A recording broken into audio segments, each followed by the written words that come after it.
for this day, a day which you have made. And we ought, as the psalmist has said, to rejoice and be glad in it. Father, we know that you're an awesome God, a God of mercy, a God of compassion, a God of love. And we say thank you, thank you, thank you, Lord, for all that you have done for us and will continue to do. Father, we have come to this trade union conference to show us the way of coming together under the theme social protection for all workers, strengthening collective bargaining and trade union rights. This theme will also show us the way, the value of coming together as an organization in order to achieve great things for its membership, which will assist in raising the standard of living for its members. Father, as we go, we ask that you give us guidance and direction, and we pray that your Holy Spirit will give us strength to continue on the path of development. Father, we ask your blessings upon this conference this morning, so that whatever is done here today, this morning, will be done to your honor and to your glory. Father God, we ask that you bless the organization of this conference, so that others may know that there is value in coming together to achieve its goals and objectives set out by the organization. Father, united we stand, divided we fall. And so I say to you, stand firm on the decisions you make for your members. These verses we ask in your dear Son's name, Jesus Christ, our Lord. Amen.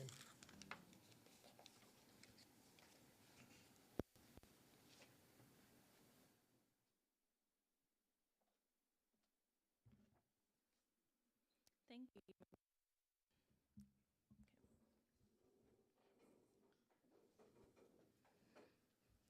I believe I missed a very crucial step. Let me introduce myself. My name is Jitambian Kelly.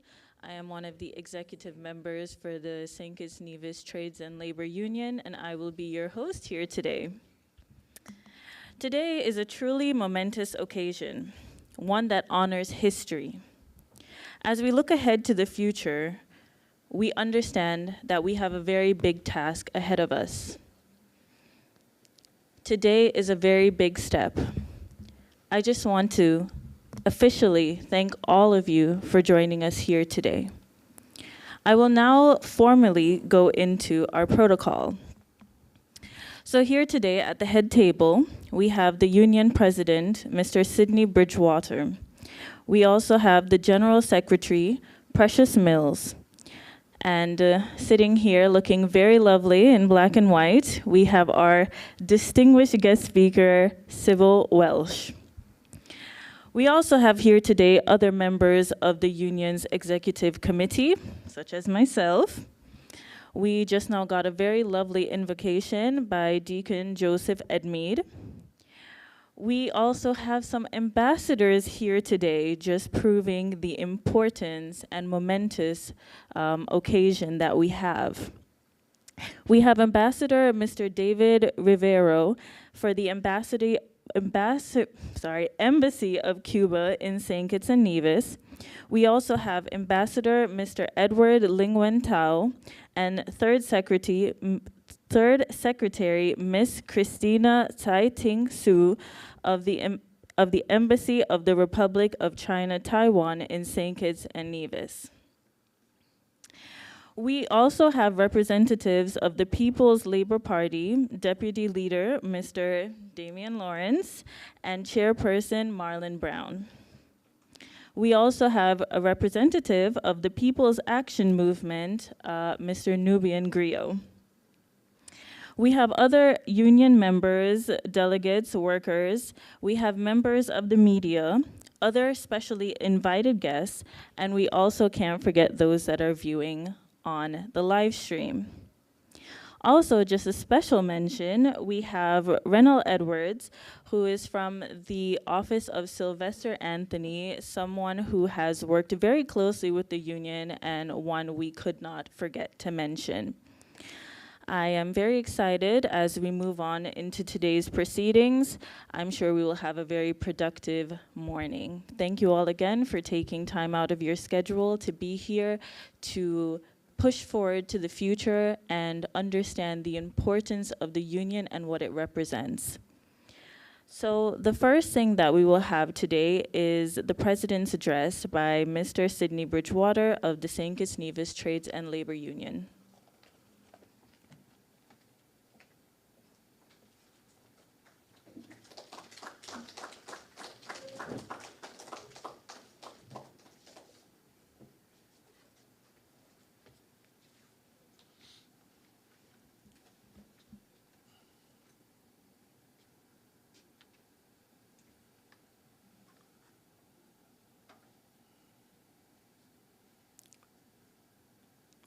A pleasant and blessed morning to all workers, union members, delegates, and attendees, both here in person and also those delegates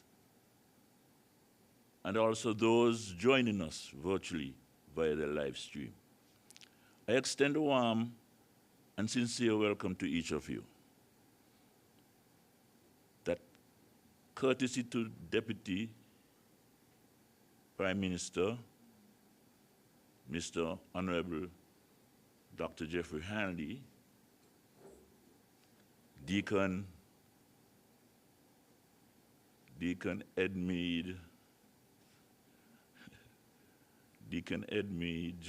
Joseph Edmead, our distinguished guest speaker, and to Ms. Sybil Welch, a well-known senior project specialist at the Eastern Caribbean Central Bank, and respected business professional. With protocol observed, I also acknowledge our ambassador, dignitaries, and other invited guests in attendance. Today, once again, marks a momentous occasion as we gather for the 86th Annual Workers' Conference of the St. Kitts Nevis Trades and Labor Union. The genesis of the union stretches back to 1932, when the seeds of unity and struggle were first planted by courageous men and women who believed that the dignity of workers must never be trampled upon. It was a time when the ordinary worker had no voice, no representation, and little protection. Yet, through toil, sacrifice, and unbreakable resolve, those early pioneers stood up against injustice and exploitation. Our union gained formal recognition by the colonial masters and the plantocracy in 1940, making a turning point in social and economic life of our country, strengthened by the transformative 1935 Buckley Uprising. The genesis, struggles, and sacrifices and triumphs of the working class morphed into what we now celebrate as a well-established and respected labor movement. One may ask, what is the labor movement? It is not merely an institution or a name. It is the living heartbeat of the people. It is the embodiment of hope, justice, and equality. It is born from courage, built on unity, and sustained by the sacrifices of those who came before us. The St. Kitts Nevis Trades and Labor Union and the St. Kitts Nevis Labor Party shares a historic connection in the broader movement. For workers' rights, much like the relationship between trade union and political movements all over the world. I'll say that again.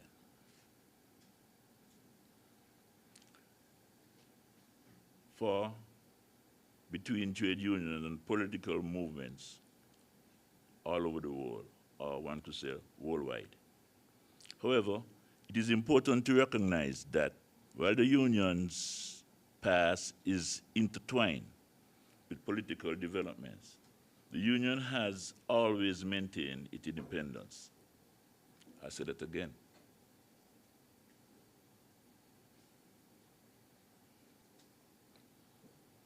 The union has always maintained its independence and firm stance in advocating for rights of workers, regardless of the political landscape.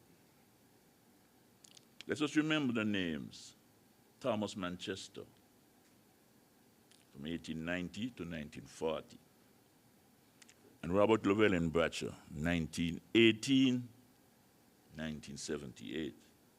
Two stalwarts, leaders whose vision and determination gave form and direction to collective struggle for justice and fairness. These men, through their work within the union, laid the foundation for the rights and protection workers now enjoy. The legacy remains a guiding light, not only for the union, but for all who continue to fight for the dignity and fairness of workers, working class and workers.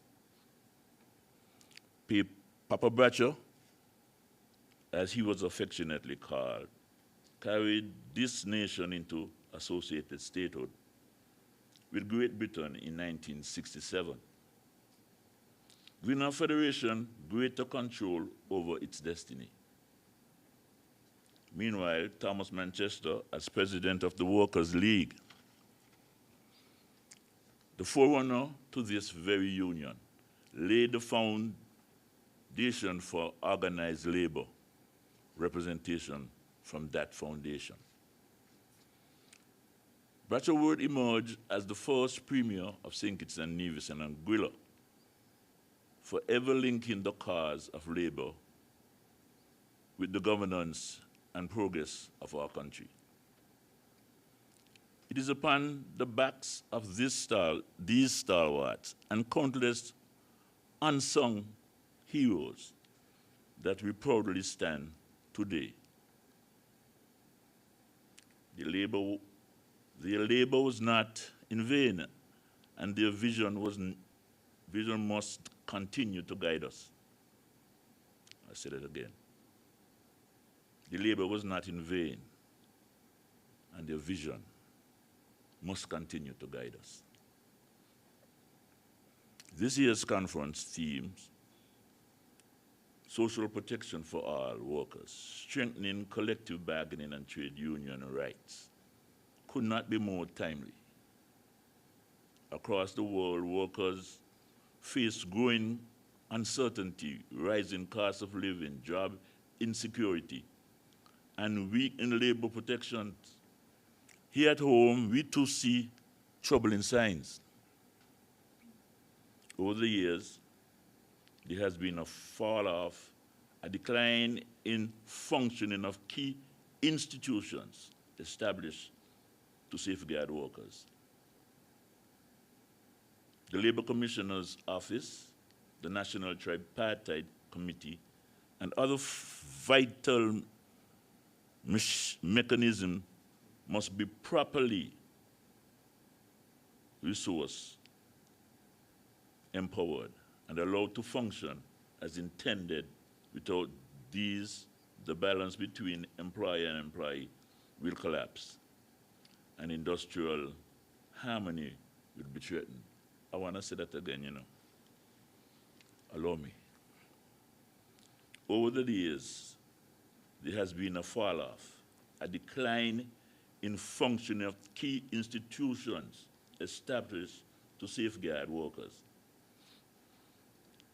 The Labor Commissioner's Office, the National Tripartite Committee, and other vital mechanisms must be properly resourced, empowered, and allowed to function as intended. Without these, the balance between employer and employee will collapse and industrial harmony will be threatened. So today, I sound both a warning and a plea for truth, justice, and mercy.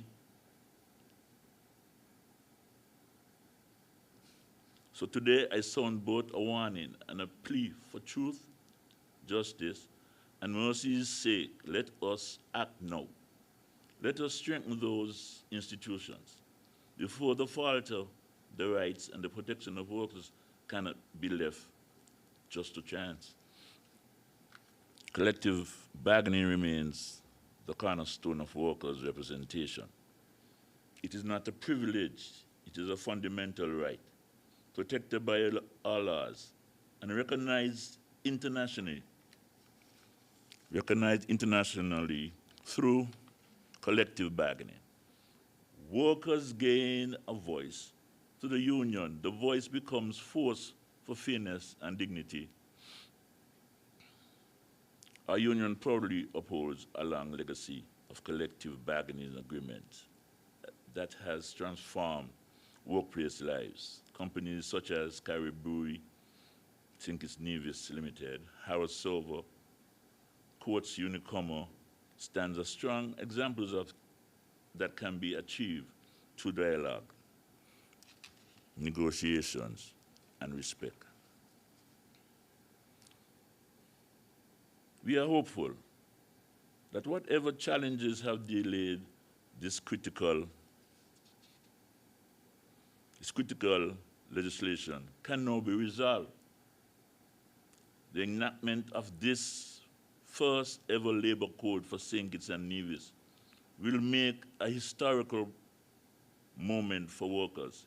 It will close the loopholes that leave too many unprotected and provided modern framework to guarantee social protection for treatment and save working conditions for all. This labor code will not just be a piece of legislation, it will be a social contract between the people and the state, between employer and employee. It will stand as proof that in this federation, justice for workers is not negotiable. Our work is not done. The role of labor is evolving, but principles remain eternal. Justice, solidarity, equality, and respect for human dignity. I want to say that again, please. Our work is not done. The world for labor is evolving. The world of labor is evolving. But our principles remain eternal. Justice, solidarity, equality, and respect for human dignity. As we move forward, let us stand united. Let us continue to advocate for fair wages, decent work, and the social protection for every worker, whether in the fields, factories, offices, or construction sites. No worker should stand alone. No force should go unheard. No voice should go unheard. And no right should be denied to those who build this nation with their sweat and skills. I thank Almighty God for his continuous guidance. and protection as we celebrate 86 years of resilience, recognition, and service. May he continue to strengthen this institution, the St. Kitts Nevis Trades and Labor Union, as we march forward together in solidarity. Let us move ahead with courage, purpose, and unity, building a just and equitable society where every worker is valued, protected. Every worker, rights and values are protected. May God bless you all. And may God bless the workers of St. Kitts and Nevis. I want to thank you all for listening.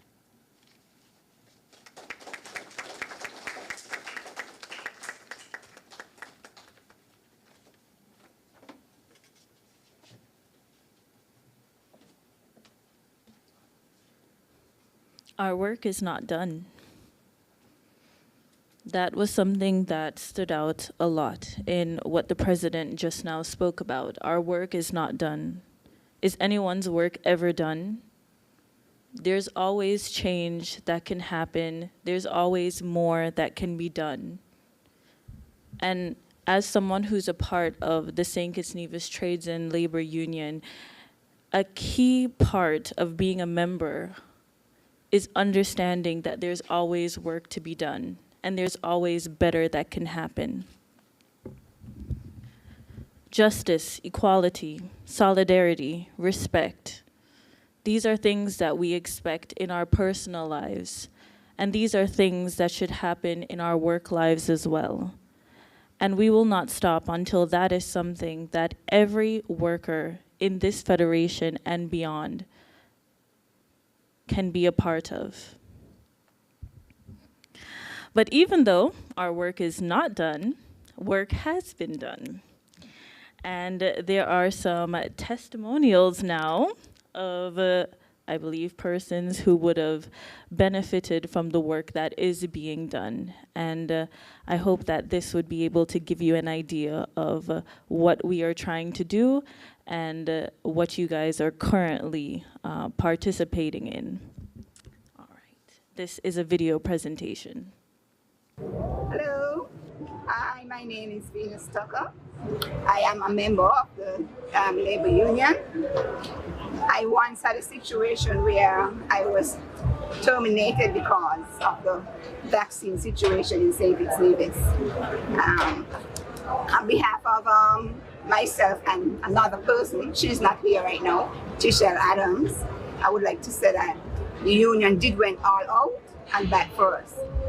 It took a while for us to get our money, but yes, we did get compensated, and as we should have, because when we was terminated, they said that we would not be paid any money because the company was not being closed down. So I would just like to encourage everyone out there who is not a union member to please come and join the union, because it pays off in the long run. They will fight for you, and they will not stop fighting until. My name is Loretta Joseph, and I am a part of the St. Kitts Trade and Labor Union. I am here to encourage the public and the workers to come on out and join the union. I am just here to encourage the workers and the domestic workers to come on out and join with the union.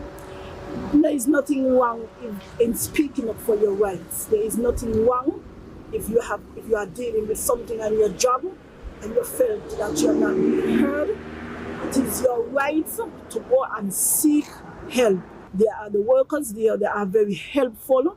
They listen to you, and they are there to assist you in anything that you are going through. Hi, my name is Cassandra Kiri. I'm a member of the St. Kitts Trades and Labor Union. I've been a member as of 2021. The union was quite helpful for me, and I came about some troubles on my day-to-day job. Needed advice, needed guidance, and the union was there for me when I needed it most. It was a turbulent time, 2 years of fighting and fussing, but with the union in my corner, I was able to traverse the complexities of workplace disagreements. I think anyone within the nation of St. Kitts and Nevis who works and no one knows when they may come across some adversity. The St. Kitts Trades and Labor Union is the way to go. My name is Jacqueline Francis. I am a member and also a shop steward at Howard Server. I'm here basically to encourage people to join the union because of the benefits that we have, especially at Howard Server.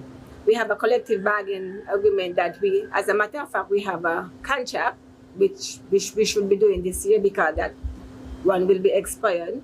And we have some good benefits, including health and safety, especially the bonus that people love at the end of each year. And I just want to say, being a part of the union, it helped in the working condition for the betterment of the workers. So I encourage workers to get on board, forget about the political part of it, choose representation over your political affiliation. My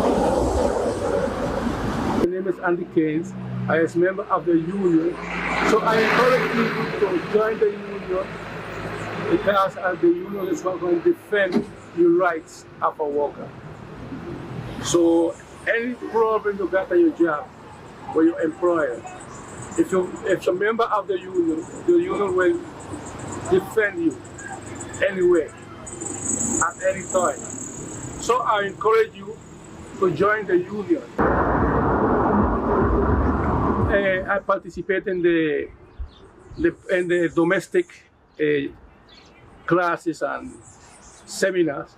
It's very important because it is all workers have the same right.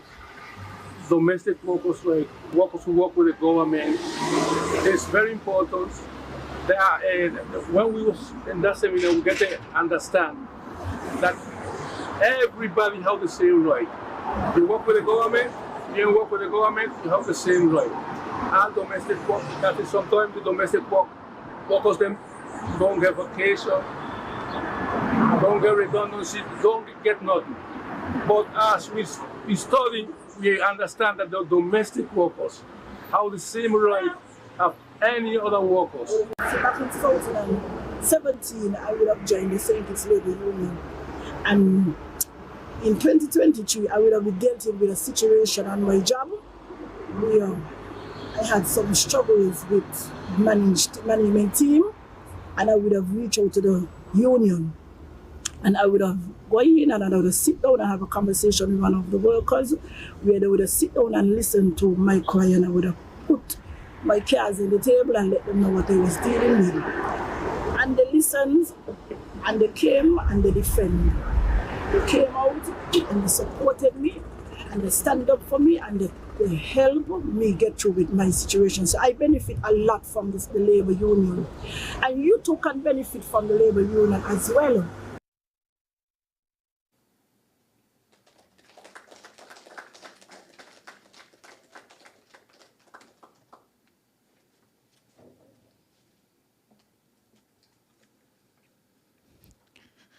I hope everybody understands now the work that is being done in the union. The work that is being conducted here is extremely important, and it is the only way forward. Now, last year, we had a wonderful health and wellness presentation. This year, though we don't have it, I think that it's important for us to focus on our health and wellness, because if we're not well, how are we supposed to put out a product that is able to assist others? So this is kind of off schedule, but if everybody could stand.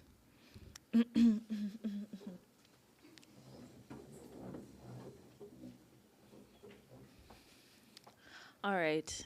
I don't want us to sit down for too long. You know, we have to continue to keep the blood flowing. So if we could just take a couple deep breaths, do a little stretch, and then continue with today's proceedings. So In for 3 seconds, out for 3 seconds, and let's do that 5 times, and then we'll stretch, and then we'll sit back down, okay? Okay. So, in. 1, 2, 3, out. In. Out. In. Out. In. Out. In. And all the way out. Now just shake out your hands. Get it flowing. Stretch up. Stretch out. And have a seat.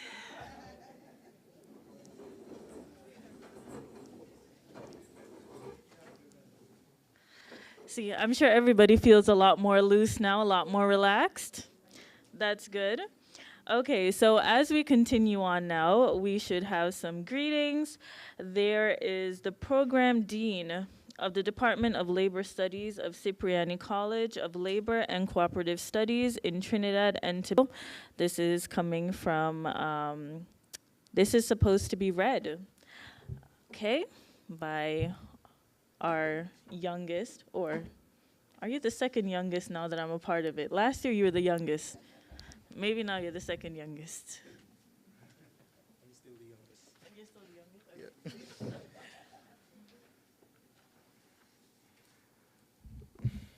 Good morning, everyone. Please allow me to adopt the protocol that was so ably established. I bring greetings to you from the Cipriani College of Labor and Cooperative Studies, located in Trinidad and Tobago. And it reads, and I quote, "The Cipriani College of Labor and Cooperative Studies, Trinidad and Tobago, wishes to congratulate the St. Kitts and Nevis Trades and Labor Union on the occasion of your 86th annual conference. We consider this as a significant milestone as it marks a coming into a new phase of engagement on your union's development. We have noted the very apt and relevant theme of your conference, social protection for all workers, strengthening collective bargaining and trade union rights. Your union's annual conference is happening at a time when the entire trade union movement in the Caribbean is under a consistent pressure by the employer class to roll back benefits that the unions have fought for and won through free and fair collective bargaining process. In some cases, even governments of the region have become part of the element seeking to get unions and their members to give back. The theme of your union's annual conference is clearly a commendable push for securing the appropriate right to social protection, not just for some, but indeed for all workers, and is certainly part of the decent work agenda of the ILO. Conventions number 87 and number 98 of the ILO clearly protects the rights of all workers, not just for freedom of association, but also to free and fair collective bargaining for just and fair collective agreements for the workers of your union represents. The Caribbean region is truly at the crossroads, enmeshed in geopolitical and socioeconomic threats that brings risk to our nation's peace and stability. The St. Kitts and Nevis Trades and Labor Union must be conscious of the risk that this poses to industrial and economic stability and seek to advocate for our region to remain a zone of peace. Cipriani College of Labor and Cooperative Studies commends the St. Kitts and Nevis Trades and Labor Union on the occasion of their 86th annual conference and wish every success to their deliberations. We also remain committed and open to foster an even deeper and long-lasting relationship of mutual benefit as we forge ahead in the interests of those who we are of service to. Thank you.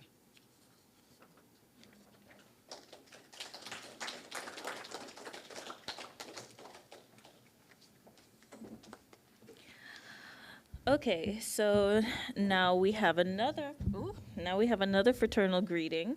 From the chairperson of the Caribbean Domestic Workers Network, General Secretary of the Jamaican Household Workers Union, Shirley Price. And this is also going to be a video presentation. Good afternoon, everyone. My name is Shirley Price, chairperson of the Caribbean Domestic Workers Network and the General Secretary of the Jamaica Household Workers Union, and your 2017 CARICOM Woman of the Year, and this year 86th conference. I extend warm greetings to our esteemed President, to all delegates, guests, and observers. Today we gather under the theme, Social Protection for All Workers, Strengthening Collective Bargaining and Trade Unions' Rights. Reaffirming our commitment to promoting workers' welfare and rights. We stand in solidarity with you who have been advocating and advancing social protection, which is comprehensive coverage for all workers, regardless of employment status. Collective bargaining, strengthening our collective voice to negotiate better working conditions.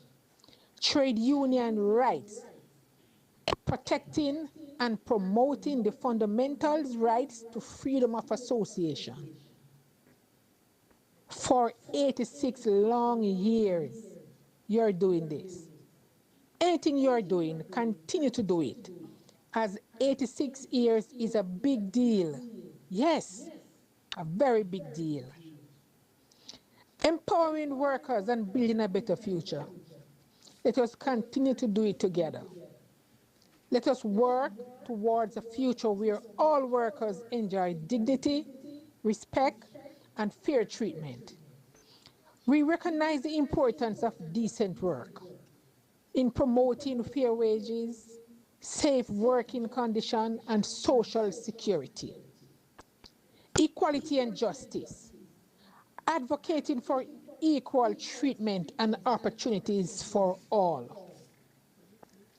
Solidarity and unity in strengthening our collective effort to address workers' concerns and overall a just transition as you lead and to make change for another 86 years. We wish the conference a productive deliberations, meaningful discussion, and successful outcomes. May your collective effort yield tangible benefits for workers and contribute to a more just and equitable society.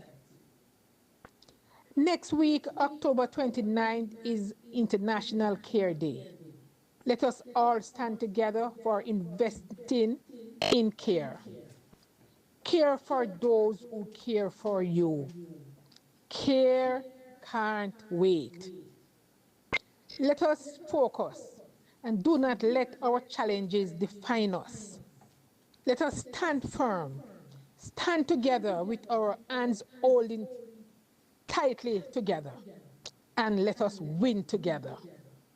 All the best for this conference. Solidarity. Have a wonderful day. Thank you.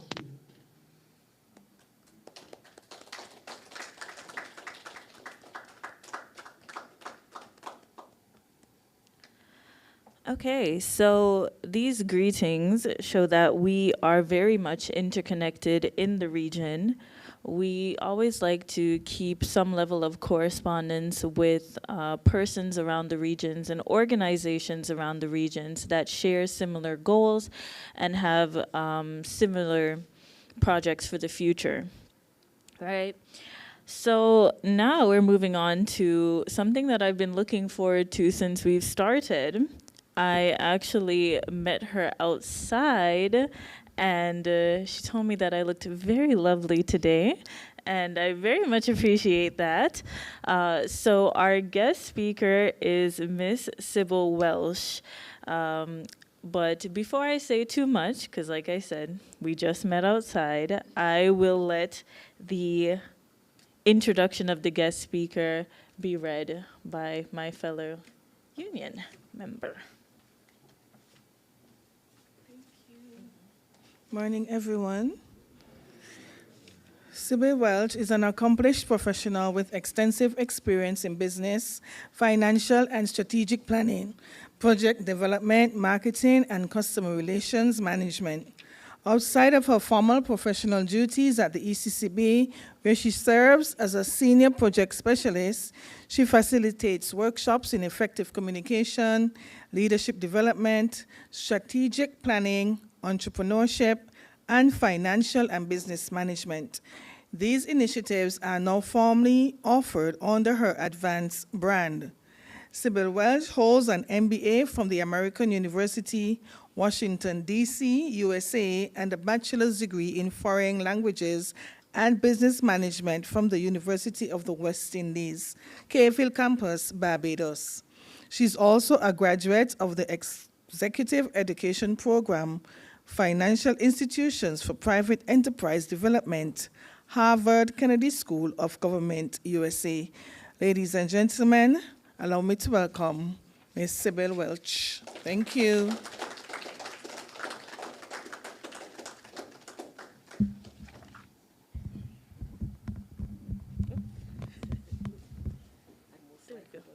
Take it out.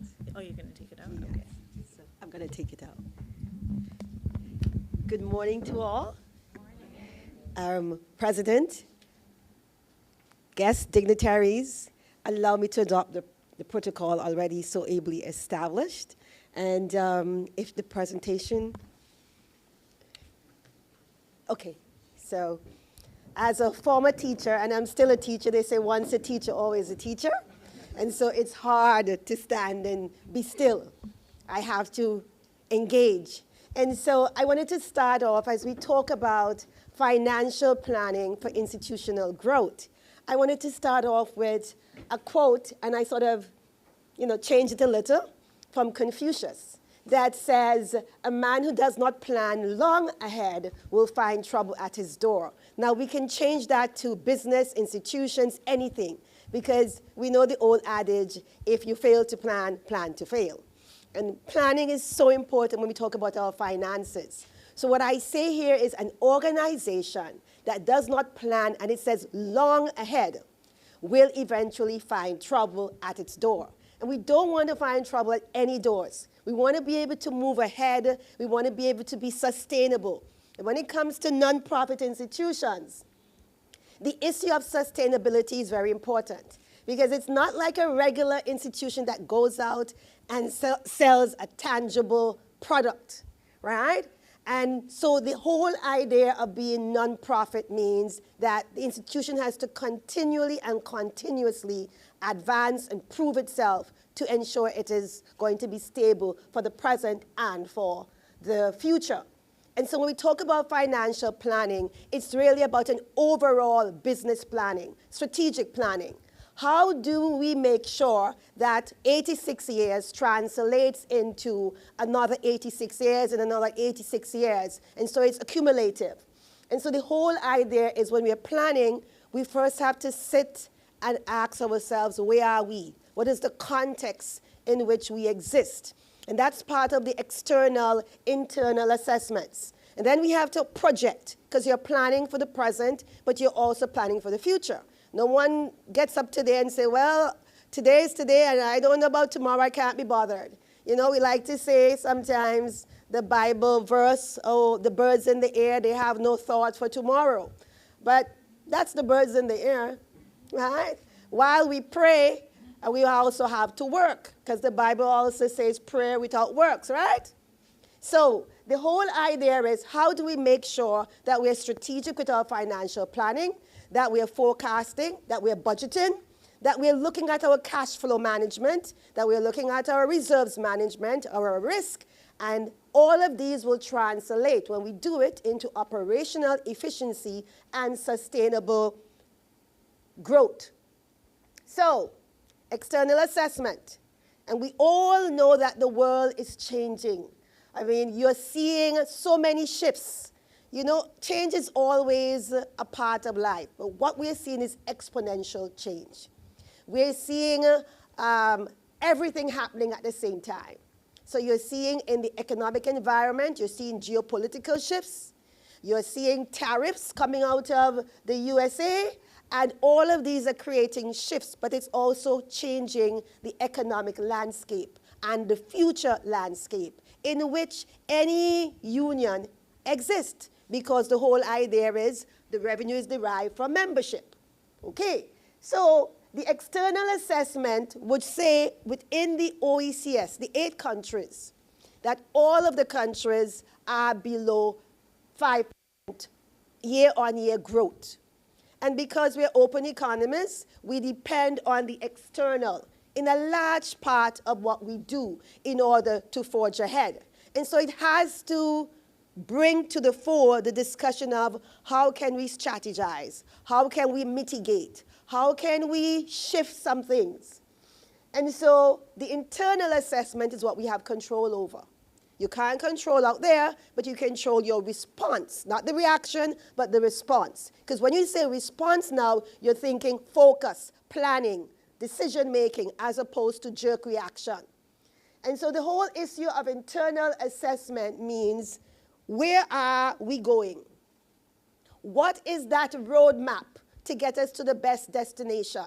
And then the issue is how. Now, as a teacher, I think I put this a little too. Could you reduce this a little? Is it possible to reduce but I like to use analogies and metaphors in my discussion because I think our brain connects with images. So imagine that we are talking about the institution as a car, right? And then you know, for a car to move, there are a lot of cars around the country where you know that they're not moving, right? They're abandoned because they're not moving. Something is not working. So let us think of the body of the car and the union as the design, the quality of the service offerings. What are the offerings? And that's the body. Then the management becomes who is driving. That's the management team. And then the engine, this is how it operates, how well it is performing under changing conditions. Because we know sometimes we have a vehicle and it can go well if the road is flat. But let us say the road get bumpy, well, the vehicle stall. We have to call somebody to pull. Or it can go on a road, but if we go over to the beach, it can't go on the sand because there's no traction. The wheels are spinning, okay? And then let's look at the finance, because finance is key. We say cash is king, it is. So, and I would dare say cash is queen. So, how does the union takes the curves and the bumps along the road? That's the suspension. I'm not a car person. Every time I have car problems, I call a good gentleman called Paul Martin, my husband. But we know that finance is important. That's the suspension. That's allow the vehicle to move along the rocky roads across the journey. And so the issue is, if we think about the institution as a car, then we start to align what needs to be adjusted, modified, improved, what needs to be reworked, rewired. And so this comes down to the financial assessment. And there's some common financial problems, and not only in our personal life, but also is in institutions, whether they're for-profit or non-profit. The first thing is data. I said cash is queen, but data is queen. Because if you don't, you get what you measure, okay? If we're not measuring data, then we don't get anything that relates to data. And data tells us if we're on the right road, if we're on the wrong road. You know, on a car, you have a dashboard, right? And it tells you how fast you're going. So these days now, I'm trying to say 20 miles per hour. Keep looking up and keep looking down. And when I get to 40, I say, okay, 40 miles per hour. Data tells us how to go to prevent us getting on the wrong side of the journey. And so what is the data that is accessible that gives a quick look at where the union is, where it needs to go, what shifts it needs to take? We all don't have as much resources as we need. But how can we give strategies to increase the resources? And Murphy's Law, if it can happen, it will happen, right? And so is there some reserve, some fund, some innovation thinking to deal with the uncertainty? You know, growing up, when I had my grandmother alive, she would always have money, and I always used to say, but Mommy, Granny don't work nowhere. How she always have some fun, some bottling somewhere, some money to pull out. And our grandparents, like talking about not these young grandparents now, but the older grandparents, they knew how to take $1 and turn it into 10. Because they always have what we now call a sinking fund, a reserve fund. They never called it that. They called it the jar where they put money aside for emergencies. But that was it. And so the issue comes, where is the fund, the reserves? Because if you don't have reserves, when what you have in your current stock runs out, you have nothing else to be able to shore the institution up. So there's a quick thing I like to say: the cash don't flow, then the institution don't go. So the cash has to flow. And this comes the issue now of forecasting. When we're looking at cash flow, it's not about just what we have now. It's how do we forecast the cash for the next 6 months, for the next year, for the next 3 years. Okay? So both short-term and medium-term forecasting. And I always like to say, when we're talking about cash flow forecasting, we look at 3 scenarios. Sometimes we would do what our lecturer used to call blue skying. We see everything as the day is going to be blue sky. We forget about the rain. But anything we do, we have to think of 3 scenarios. The expected, that's what we can predict, what we predict. You know, we predict that this is going to happen. And then we have to go to the best case. If everything was perfect in a perfect world, what would be the best case? And then we have to predict or forecast the worst case. You see, the thing about it is, if we know what those 3 scenarios look like, we are able to plan for them. That's the issue of foresight, because we're now seeing into the future, allows us to be strong now. So if I predict or I forecast and I say, listen, these are the 3 scenarios. If this happens, I can do this. I'm already mulling it through my mind. If that happens, we can do that. And if this happens, then we then have to use that. But the worst time to think about how to address a scenario is when we are now in fight or flight mode, panic. When we haven't thought it through. Because you see, when we do those scenario analysis, we are calm. We are thinking about, we say, listen, tell me all the things that could happen, all the bad things that could happen. And we say, think of all the best things that can happen. And think of all the average things that can happen. And we're able to have a discussion, right? Now, it's fight or flight. You don't have the benefit of recollection, of referencing, of debate. Well, no, if you do this, this can happen.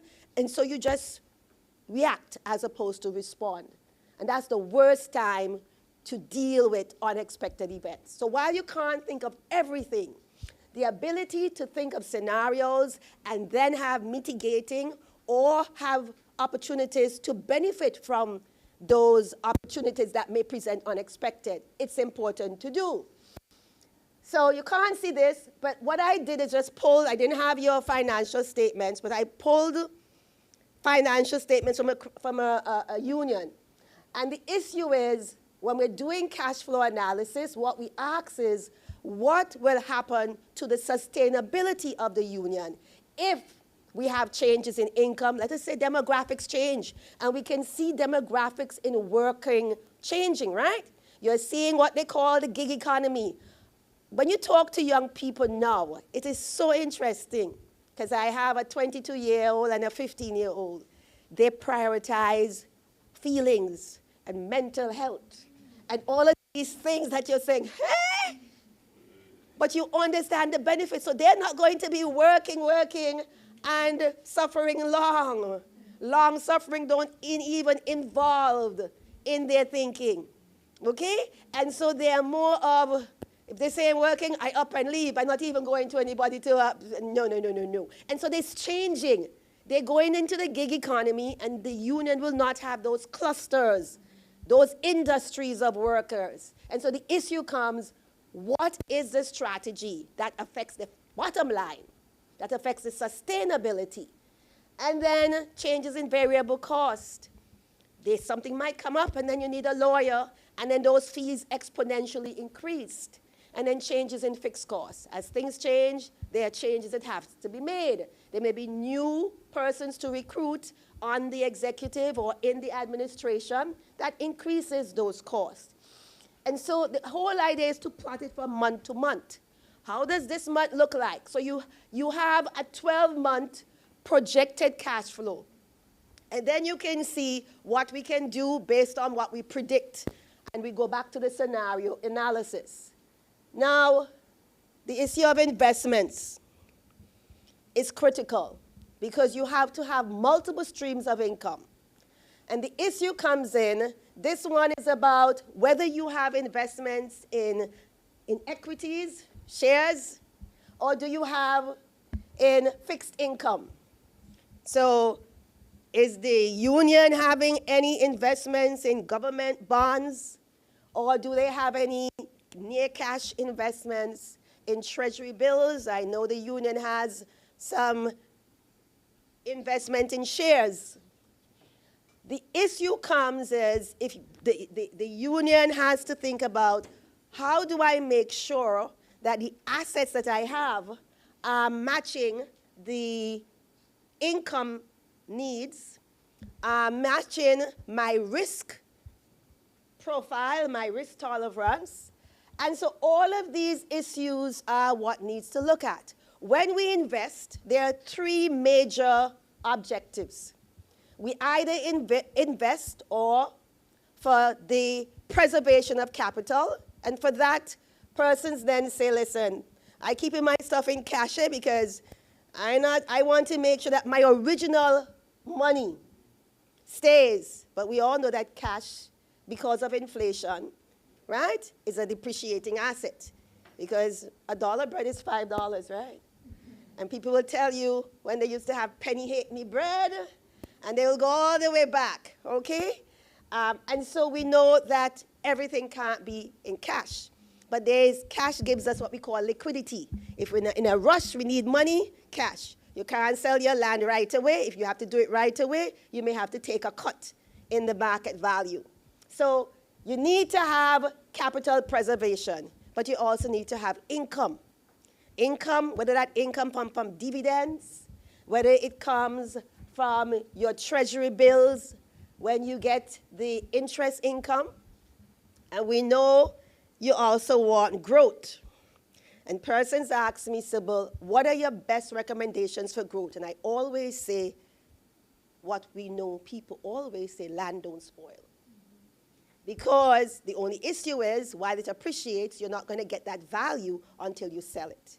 But what needs to happen is to look and see, is the portfolio of investments aligned with the critical objectives of the union, aligned with its income demands, aligns with its capital preservation demands, aligned with its growth demands. And if all the investments are of one type, then that will not be the best way to hold your portfolio of investments. You really want to diversify, as our great-grandparents would say, don't put all your eggs in one basket.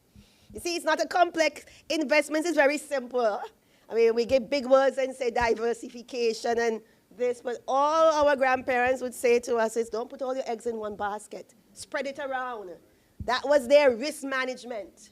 Okay, so it's not complicated. And so the issue is, we have to look at what are the issues, the concerns, the interests of the union, and then align its investments in accordance with that. So if the dividends for shares, ask oneself, how much is being earned through dividends?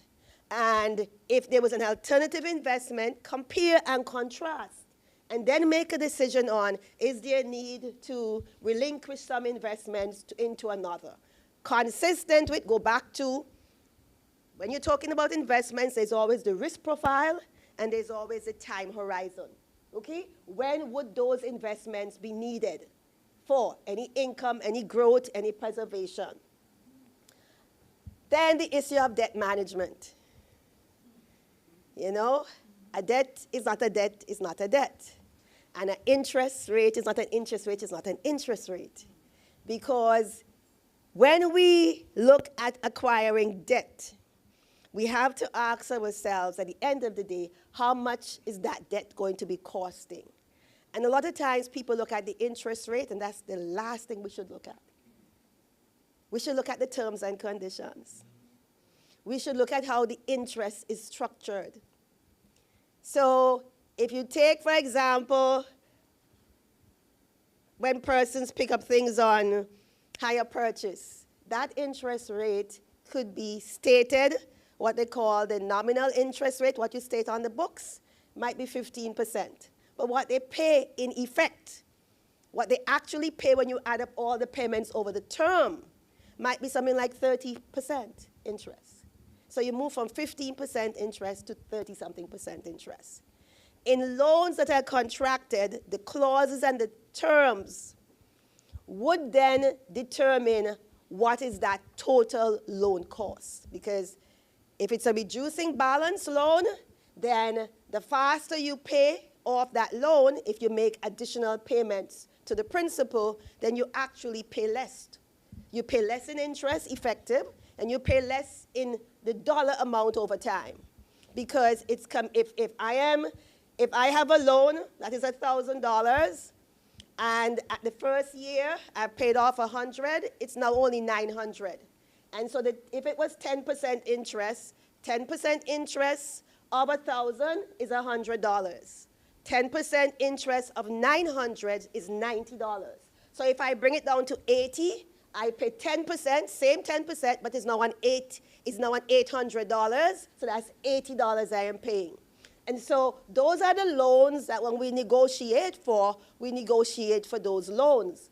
We also negotiate to pay those reducing balance loans twice a month as opposed to 30 days or 31 days, because it means we're bringing down that loan principal, the loan balance, every 15 days as opposed to every 30 days. Everybody with me? Yeah. Right? And this is what we should do with our personal loans as well. We need to ask questions before we sign on the dotted line, whether it's a credit card, a hire purchase, or a bank loan. Because if we are not aware of the clauses, we will be paying every month, not realizing that we could have bought 2 items for the price of 1 with that loan amount, or 3. And so debt management is important. I mean, when we go to the banks, they talk to us about our debt service ratio. The debt should not be above 40% of our income, our monthly income, our debt payments. In the same way, any institution must have a philosophy and a policy on its debt management in terms of what will it be taking loans for, because there's a difference between taking loans for current expenses versus for investments, capital expenses. So renovations of Mass's house or other properties, those are things that are capital investments, and those are things that appreciate over time in terms of the value of the real estate. Regular loans, overdrafts to deal with operations expenses, recurrent expenses, can be very costly. And so these are the things we have to think about in terms of an institution. Okay? So having spoken about debt, the issue we spoke about is reserves, your rainy day fund, and there must be a policy on how much should we put aside for reserves. Is it 3 months operational expenses? In life, we'll tell persons have 6 months put aside because it might take 6 months to be able to find a new job if you lose one. And these are some risks. When we talk about financial planning, we have to talk about risk. What if the union loses a critical sector of employees. Let us say a corporation shuts down. So we're bargaining to get them whatever payment is due to them, but then those persons may no longer have a job to be able to pay membership. The external environment, what happens if a critical, internal now, what happens, and I'll send you the presentation. What happens if a critical employee or someone with knowledge of certain things exits? What happens then? And so there are lots of what happens if the institution is sued. So all of these risks must be assessed. And then you then have to now rate the risk, whether these are high risk, low risk, medium risk. So you look at what they call a heat map. It will tell you how intense the heat is, the more intense the risk. And then you move and you look at all of these risks. Some risks are external, which you can't manage, but you can plan for them. And some risks are internal, which you can then mitigate, manage. Okay? And that is where you move now from having your objectives to your goals, to your strategy, to your measure. And I always talk about the importance of measurements, because you get what you measure. If we're not measuring membership retention, membership growth, cost efficiencies, if we're not looking at all of these operational efficiencies, so I reduce operation costs every quarter by 2% or 3%, I increase membership from every quarter or every year by 5%. If those are not metrics that are being captured, then we get what we measure. And if we're not measuring them, we're not going to get them. And so that speaks to operational efficiency. It speaks to sustainable growth. The issue in terms of goals must be both short-term, long-term, right? And so you want to talk about controlling operational expenditure for the short term, and the long term, you want to look at how can we expand to new sectors, non-traditional workers that may not fit into the current profile of the workforce membership that you may have. The issue I like to talk about is this thing called the Pareto principle, and this goes to the mission-aligned budgeting. What is the mission of the union? How do we make sure that the budgeting is aligned to ensure that the union gets to its mission? And the whole issue of the 80-20 rule tells us that 20% of our focus gives us 80% of the benefits. So what it tells us is that that other 80% that we are focusing on is only giving us 20%. But the 20% of our focus gives us 80% of the benefits. So what is that 20%? Remember, you get what you measure. What is that 20% that gives the union 80% of its benefits? That is what it needs to look at. So 80% of value is delivered by 20% of the union's features. So what is that feature? Is it the collective bargaining agreement? Is it the capacity building agreement? What is that? Is it the drive to increase membership? What is that 20% that gives the 80%? Remember, I'm going to send this to you, so you don't have to take down any notes. Your membership concerns. 20% of those concerns account for 80% of membership frustration, membership attrition, membership dissatisfaction. If you don't know what that is, remember, we get what we measure, then you can't respond to that. And so it's important to look at all of these key performances. It says 20% of budget overruns. I mean, 80% of budget overruns might come from 20% of a particular service providers or cost centers or task. And so every time you have a budget overrun, it's all concentrated in those particular 80% of the budget overruns concentrated in 20% of those 20% of your total areas that you focus on. And these are the ways that you start to dissect, disaggregate, and look to see where the pain points are, where the opportunities are, where the challenges are. So strategies for growth, because in order for the union to be there for another 86, another 100, another, and you can extrapolate that, then one has to think about strategic growth. What is the growth that has to be advanced? What are the strategies? And part of where strategic thinking comes from is looking at the environment. Strategy is about how you win at what you do. Strategy comes from a game.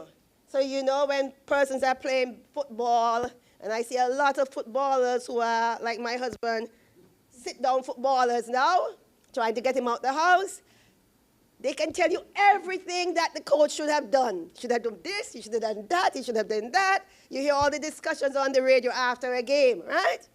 So the issue is, what is the strategy to win? And winning is about growing membership, increasing income, ensuring sustainability, addressing the needs of the target audiences, expanding into new sectors.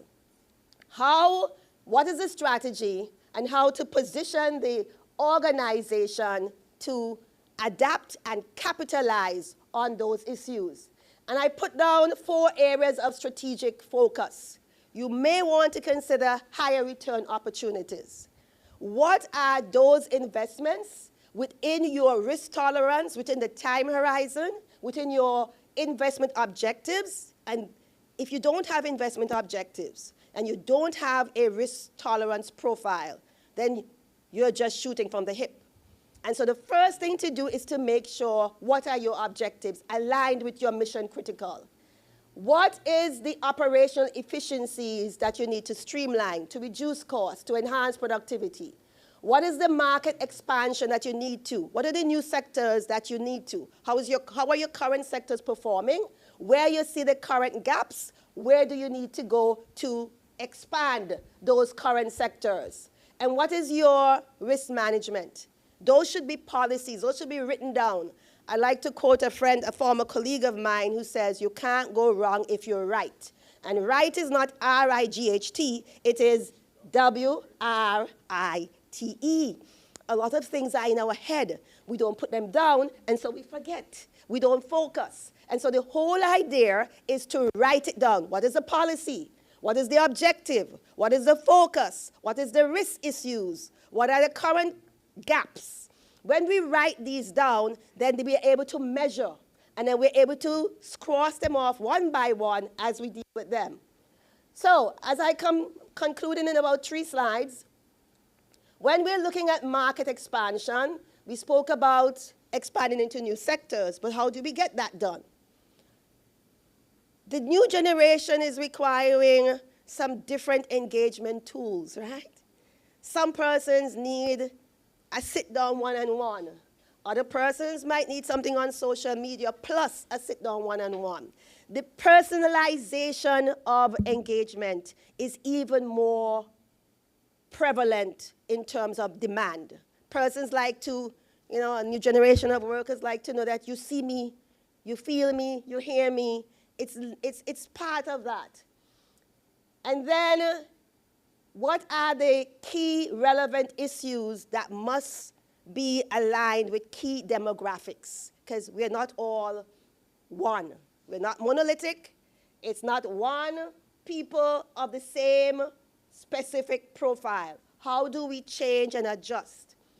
And collaboration. They say one hand can clap, it can slap, but it can't clap. And a fist hand cannot engage. So the issue is, how does the institution make sure it has more than one hand to clap?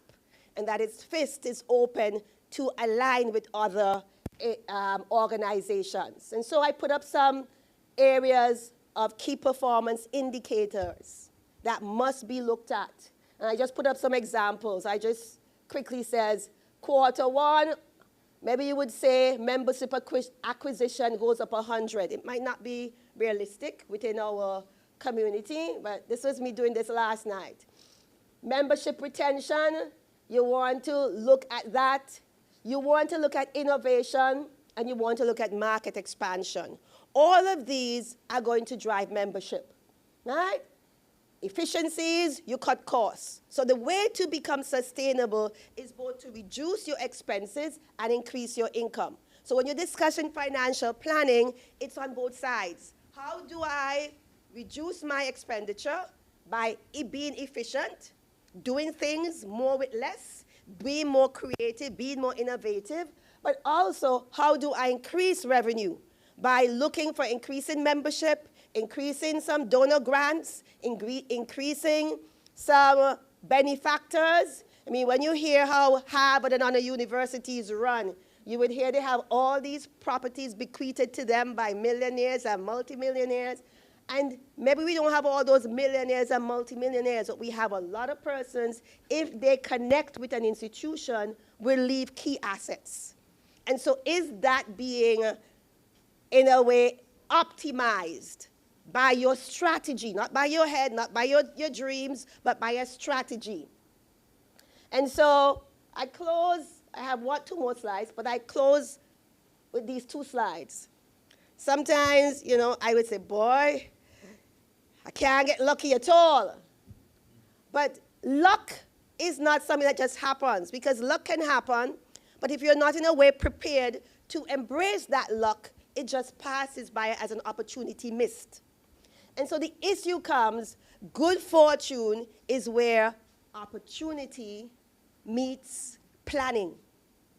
It means that the institution has to be prepared so that the opportunity does not pass it by, that it sets itself within a strategic framework. It does the strategies, it does the preparation, it does everything. If someone wants to get a scholarship to go away to be an athlete, they want a scholarship, they're not going to wait until they get to 5th form to start running.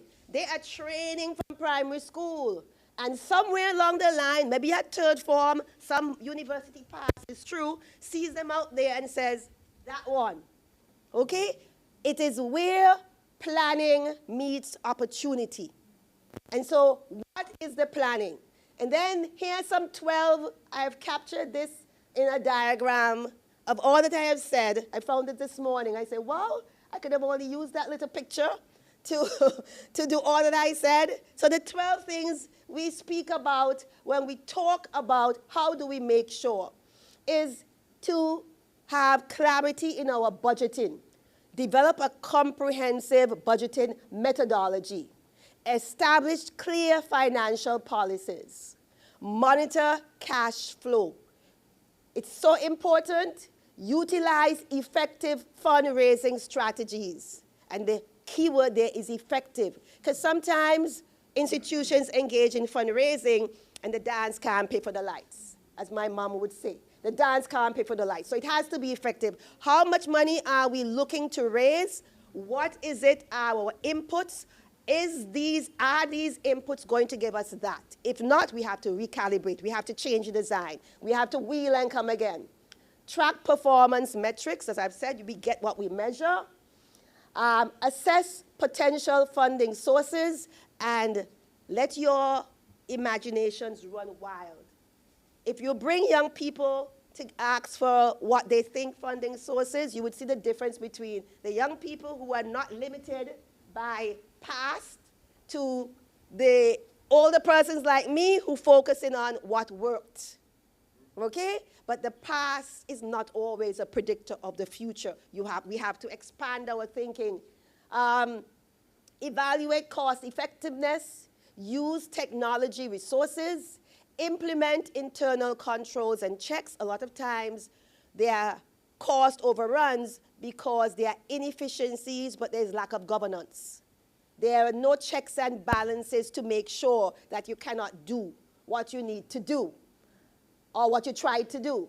Conduct regular financial audits, and an audit don't have to be pay an auditor $10,000. It could be us sitting down and going through line by line, cost center by cost center, and impact by impact. Develop and plan for managing debts, and continually review performance. When we do this, we end up with an institution that is not only operationally efficient, but is set up for success by being sustainable in the present and in the future. I thank you.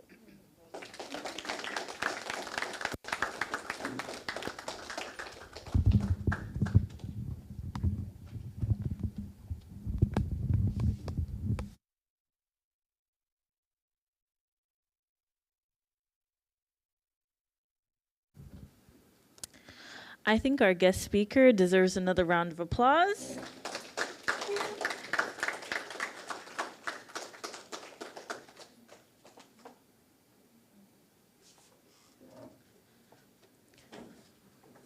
You know, while listening to the guest speaker, in my day job, one of my responsibilities is to take meeting minutes. It's not that exciting, but considering that I have it on email, it reminded me of the quote of the meeting that I put in, I guess you could say, last week's meeting. It was, "You do not rise to the level of your goals. You fall to the level of your systems." I'll say it again. You do not rise to the level of your goals.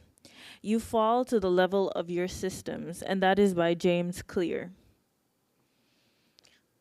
As someone that is into personal finance, the presentation really cemented the idea that if you do not understand what you're doing, especially when it relates to your finances, then you don't know what you're doing at all. Many times people say that money runs the world, but at the same time, no one wants to learn how to manage or run their money. I think that as a nonprofit, or even just in your day-to-day, there were a lot of key things said in the presentation that we can all take away from. When you put in place systems and truly understand what you're doing and all the different aspects of your goals, then you're able to create systems, and that is when you'll be able to rise. And that is what I wish for everyone here today, not only just the union as an organization, but also each individual person. So I would like to thank the speaker once again.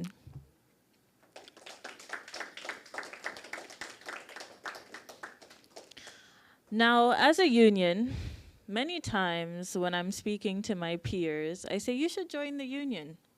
And they would say, for what? I'm not into politics. And I'm always just like, okay. The union has nothing to do with politics. Now, yes, we are very much known for the sister organization, which is the Labour Party. But at the same time, we do not just represent persons that are affiliated with the party. That's crazy. The union was created for every single worker here in the Federation so that everyone may have an equal chance, whether you come from a background of wealth or whether or not you were at that point in time a field worker or someone that worked for the sugar industry. Politics does not play into the union. The union is here for everybody. And I think that here today we have shown that. We have representatives from the People's Labour Party, and we also have a representative from the People's Action Movement. Because at the end of the day, as we stand here as leaders, we understand that the only way to push forward is for us to actually come together for the betterment of the workers.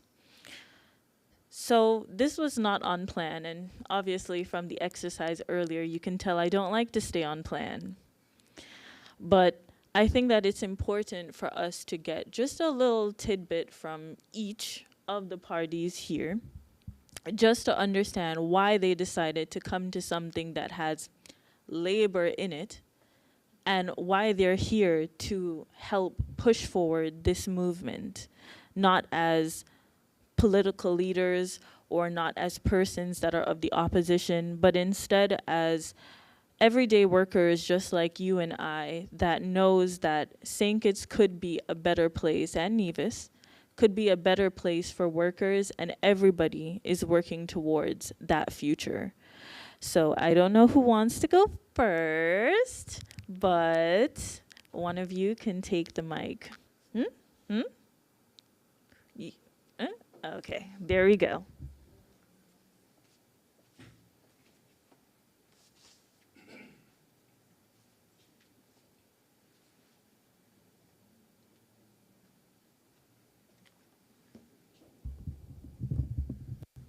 Help me out, please. Yeah. Testing, testing. I'm good? Good afternoon, everyone. Damien Lawrence of the People's Labour Party. Allow me to establish the protocol so well as to establish for today's event. I wish to extend gratitude to the St. Kitts Nevis Trades and Labour Union for inviting all aspects of society to be a part of today's event. I think it's a beautiful thing to understand the importance of that and push towards an appreciation in the workspace beyond politics. I congratulate the union on their 86th conference. The theme is what is most special for me. Social protection for all workers, strengthening collective bargaining agreements and trade union rights. The economic and industrial harmony spoken of earlier by the President is beautiful, but requires a referee to stand between both the workers and the employee, as both sides must be well represented in accomplishing a desired outcome. To navigate the pursuit of profit without neglect of the workers' well-being has to have that in place. So we understand the union's long-standing responsibility to do that, and the 86 years of success plus, 86 plus years of success cannot go without being recognized, and we thank you for that. One of the areas I wish to have touched on was the advancement of AI.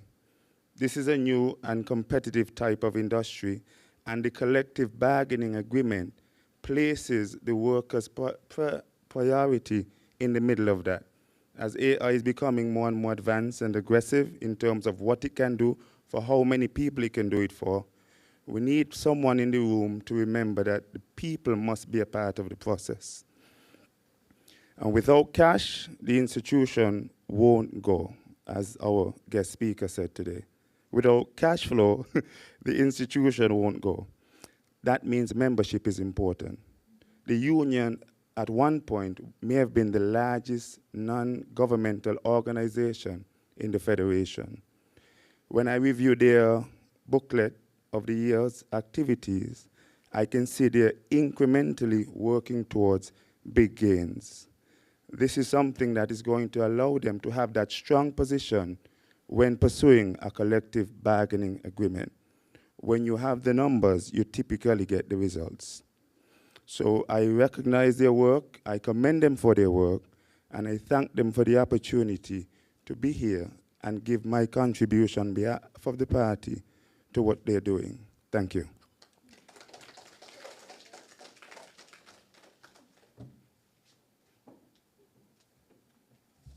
Thank you, Mr. Lawrence. Now we will hear from Mr. Griot from the People's Action Movement.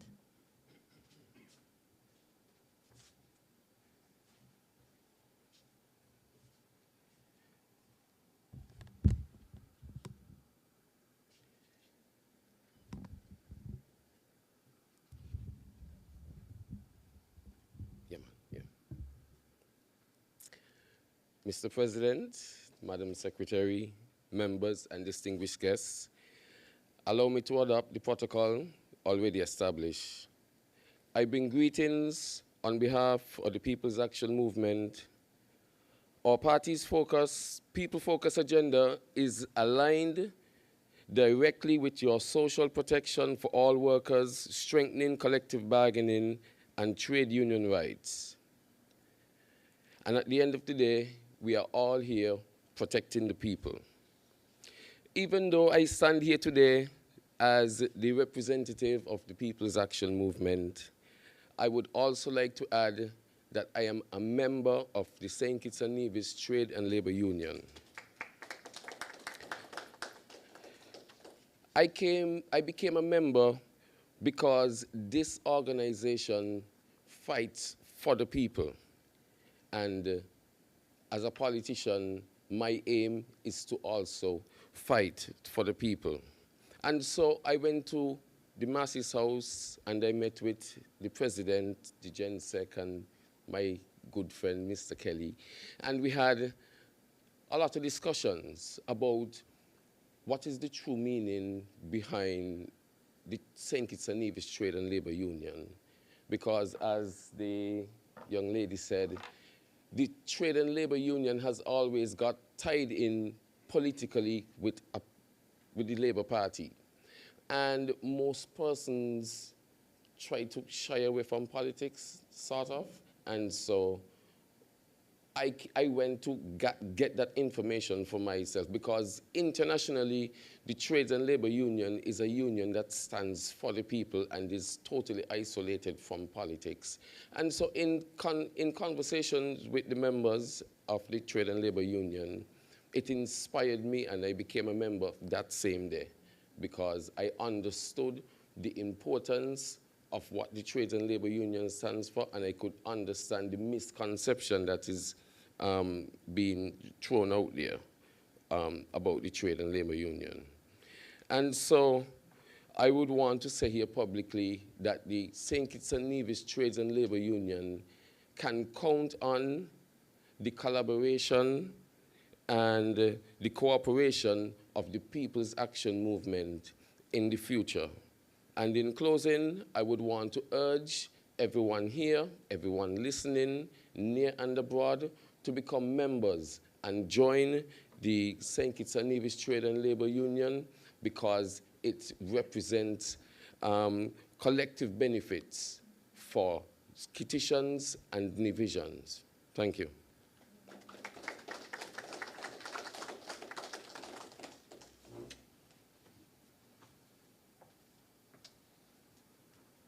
Well, you heard it here first.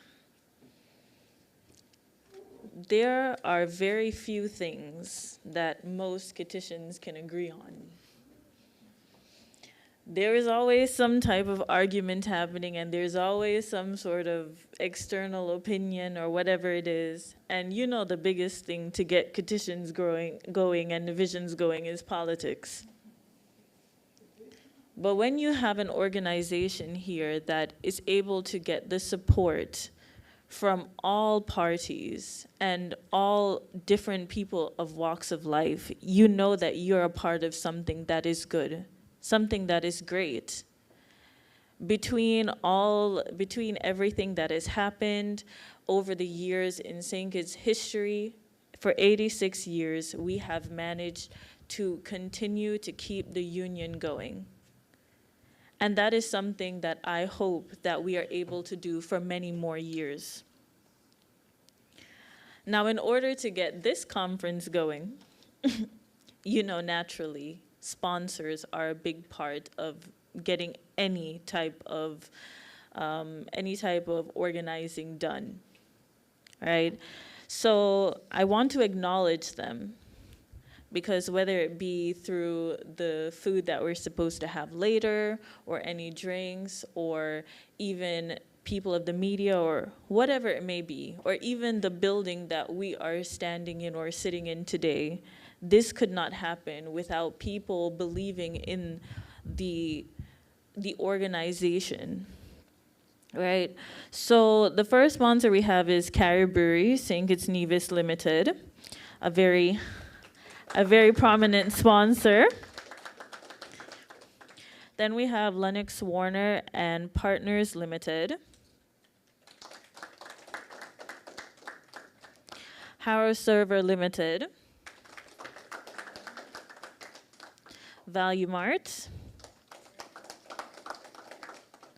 And a special mention is the Solid Waste Management Corporation. This has been the host event for the past 4 years, and we have to specially acknowledge Miss Jackie Taylor, who has always shown us exceptional kind courtesy during our planning and preparation room booking for the conference room time slot access.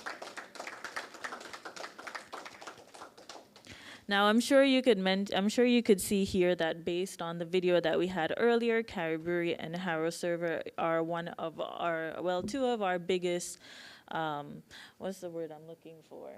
They're basically partners with us, right? So there have been many agreements to better the lives of the workers in both of these organizations, and it's good to see that we are still on great, we still have very good relationships, that they are able to assist us in all our different all our different events that we have. So that's always good to know. So we are supposed to be having a lunch soon. Can you give me the time? Okay, so we're supposed to be having lunch soon, but I think before we go, are there any questions? I think it's good to have a question and answer segment. Are there any questions from anyone as it pertains to the union or where we see the union going forward? Any questions? Great, no questions. So I think we could just, oh, there's a question.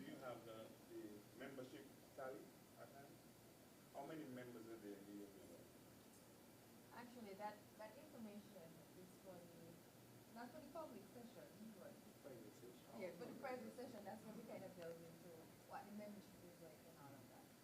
Okay. But we have a growing membership in recent years, and we are very encouraged by that because the person really see that the union has value when it comes to representation on the job, even handling. So I know you mentioned that you joined the union some years back, so there's a professional aspect. One question. Are you seeing the membership being as aggressive as you would like it to be for the union?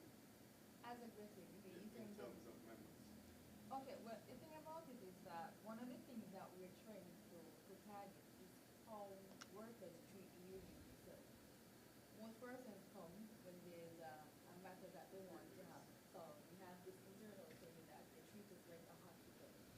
So we're trying to let workers know there is value in the union, yes, but there's also what is called a relationship. So it has to be a relationship attached for the union to work. The union is not about the executive body. It is about the whole membership of the union. It's going to take the union forward. And that is what we want members to understand. What strategies are you guys using to encourage younger persons to be more attractive to the union? Well, when we talk about like social media presence, that is something that we're working on. We want to make sure that this is attractive.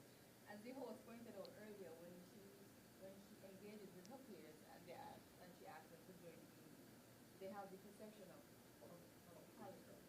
So in terms of the union's image itself, that is something that we're trying to focus on in terms of making it more appealing. One more thing. So I understand and I know that even the email address would speak to the labor, that word labor union there. Is there any consideration of ever changing that email address or even the name to be more attractive to the person who wanted to join? That is always the feedback, but when you look at the policies of St. Kitts and Nevis, it always zooms in on that, the word labor. But if we look at the internal